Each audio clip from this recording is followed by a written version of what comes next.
The news of the storm surprised all of us.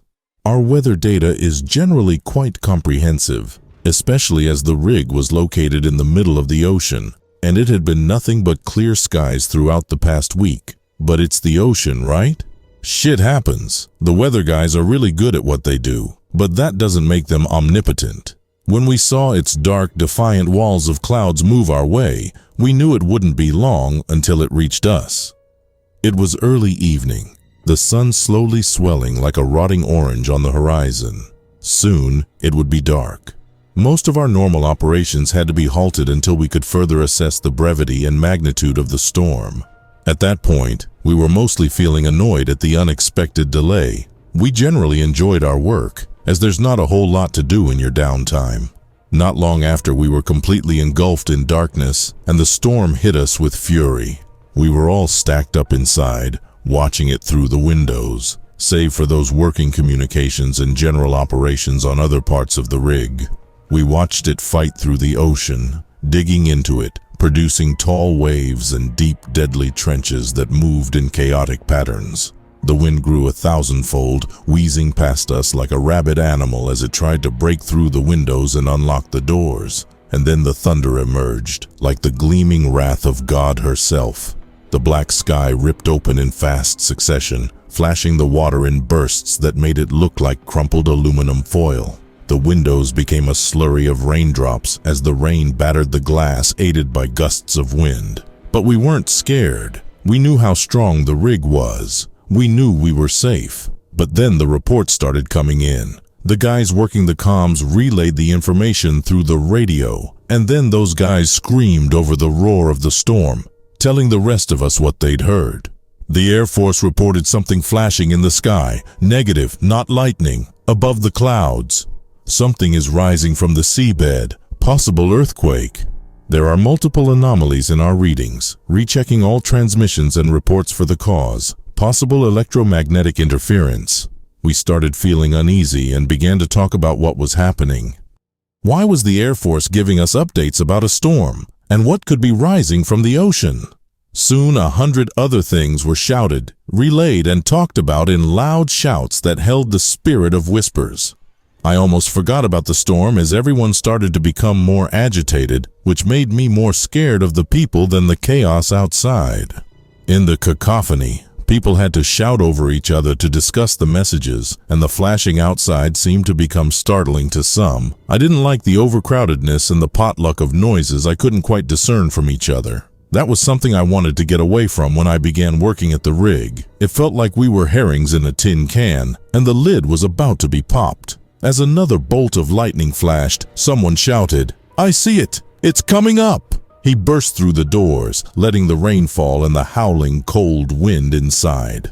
Although some pleaded with him to get back inside, the rest followed. Soon, nearly the whole crew was outside, packed around the slippery steel railing. I stayed behind. I was scared. It was all too weird for us not to be in some kind of danger. And although I couldn't name what that danger was, somehow I knew it was there. I guess it was an instinctual thing. It felt as if we had to escape, but we were in a place where escape was impossible, and I guess the only thing to do was watch it all unfold. The feeling began to choke me, and I noticed my breath becoming more rapid as it pushed out of my lungs in quick, hot bursts.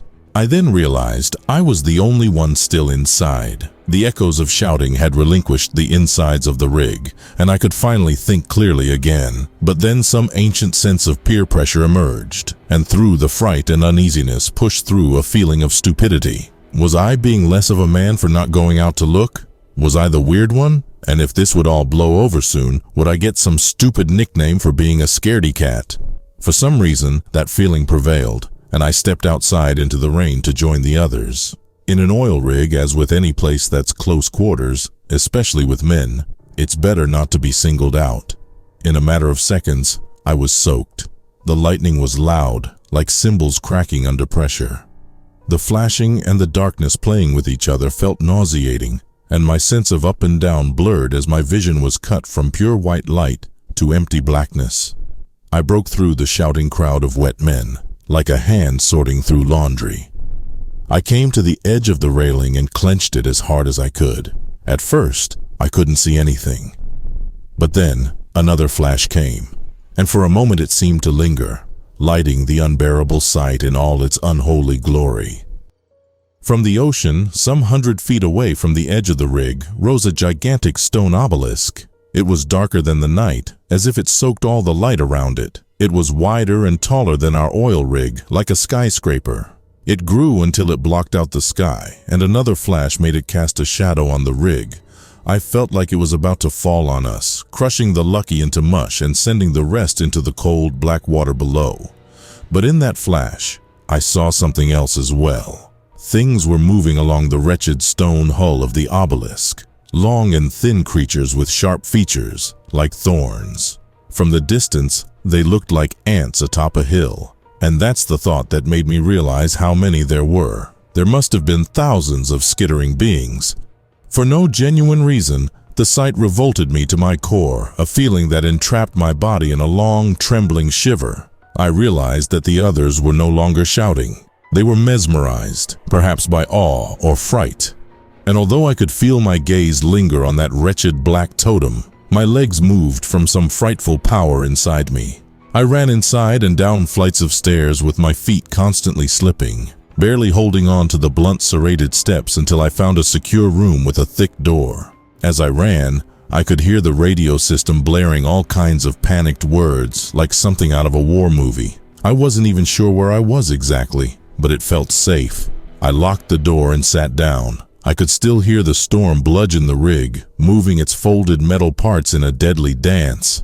All I could think of at that moment was, we aren't meant to be here. The chaotic drumming of twisting and clanking metal kept my mind fixed on survival. I listened closely, adrenaline burning through me, hoping that this would all be over soon. I didn't care anymore if the other guys would make fun of me. The need to survive surpassed all other childish feelings. If that thing were to fall on the rig, I wished I would be crushed under it. I'm not sure how much time had passed, but slowly the rig began to set in its place again. A peculiar quiet crept in, and my body felt immensely tired. It had all blown over, I thought, and soon I'd ask if I could take a quick nap before my shift. The guys would ask me where I'd gone, and when I'd tell them, they would laugh like the burly men they are. I gathered up my strength and took to the door. I couldn't hear anything, except for a faint buzz from the intercom system. I had to massage my stiff, icy legs to work again, and once they were moving in their usual trajectory, I began to ascend the steel steps. Along the way, I began finding my colleagues. None of them could ask me where I'd been, for they were all dead. Some were stacked on top of each other in piles of corpses. Some were slouched between the windows with their entrails ripped apart by the glass. All of their faces had the skin torn off, and on some, I could see large, deep claw marks. From the broken windows, I could see no sign of the dark obelisk, but instead, an ominously pale baby blue ocean, calm as can be, disturbed only by the faint ripples of fish breaking the surface for brief moments. The sun was out, warm and welcoming, gently baking the bodies with its golden rays penetrating inside the rig. None of them survived. I found my way to the comm station, and I had to move someone's body out of the way. It was so mangled I could not discern who it was. All of the systems were down, and I couldn't get through to anyone. I was completely alone. The smell of decay and rot pushed me outside. I went up to the highest peak of the rig, where no bodies lay. I sat down and held my face, my mind completely blank. Although I'd always enjoyed solitude, this was too much. There was no one to talk to, no one to tell about what had happened, no one to ask for help. At some point, I could see a black point in the distance. Someone was coming. I ran down and shouted and waved my hands as if that would help them find me. Luckily, they were coming to me regardless, and soon they were boarding the rig. They didn't ask me what had happened and wouldn't listen to me when I tried to tell them. More came, some on boats, some on helicopters, and most of them stayed on the rig. They wore black tactical gear, and they all had radios on their chests, which parroted codes and terms I couldn't understand. Someone took me, well, basically dragged me, to a boat, and soon we were on our way. On the boat, 2 men sat next to me with guns held up to their chests, but they wouldn't speak to me. I got the feeling that, were I to do something stupid, they wouldn't hesitate to subdue me. I sat quietly until we hit land. Not our usual port, but more military in nature. From the boat, I was put in the back of a car and succinctly driven to my house. I hadn't given them the address. When we parked on my driveway, the driver came to open the door for me. It was locked from the inside. I'd checked. When I got out, he looked me up and down and said that my work contract would be terminated, effective immediately, and I would receive a plentiful pension. I asked him what I was supposed to tell everyone about what had happened. He chuckled, which made me incredibly angry, and said, "You're the only one who survived. You tell the people whatever you want. By this time tomorrow, there won't be a trace of it left." He began to get back into the car, but I managed to grab his shoulder before he could kneel down into the driver's seat.